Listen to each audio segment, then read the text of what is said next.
Seeing the invisible. It's often said that those who are most successful can kind of see around corners or see the future. There's, to my mind, two key elements to being able to see the invisible or see the future.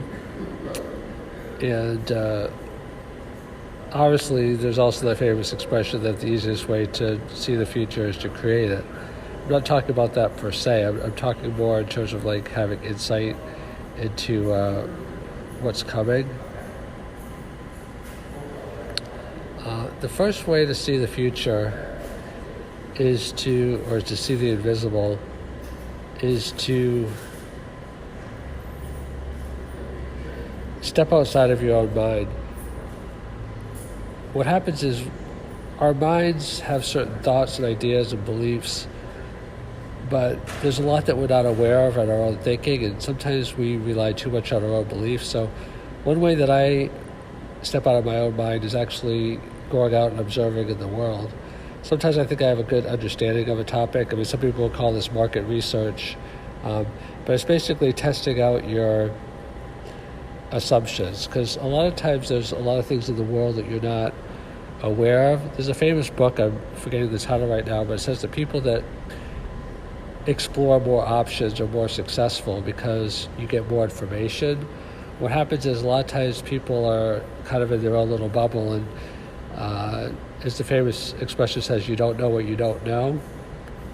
So the first way to see the invisible is just to expand your base, to be targeted at what you look at, but also open-minded at the same time. Put yourself in situations or with people or in places that make you aware of things that you are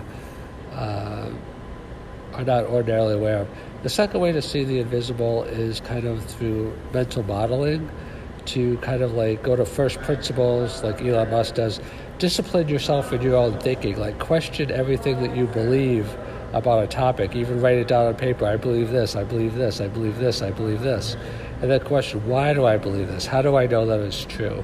What could be an alternative? See, they find that sometimes the people that are most creative are the ones that are newest to an industry, because they don't have the built-in preconceived notions of how things should be, and they can look at it on a blank slate. Sometimes if you go into a field where you don't know anything, you're not smart enough to know why things can't be done. They say that's why the youth have more enthusiasm, because they haven't had the setbacks that other people have to know that things are impossible.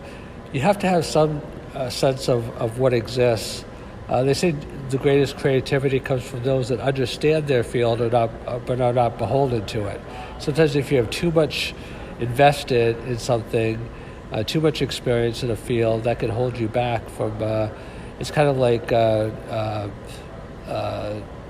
titans of industry that have had a lot of success. They get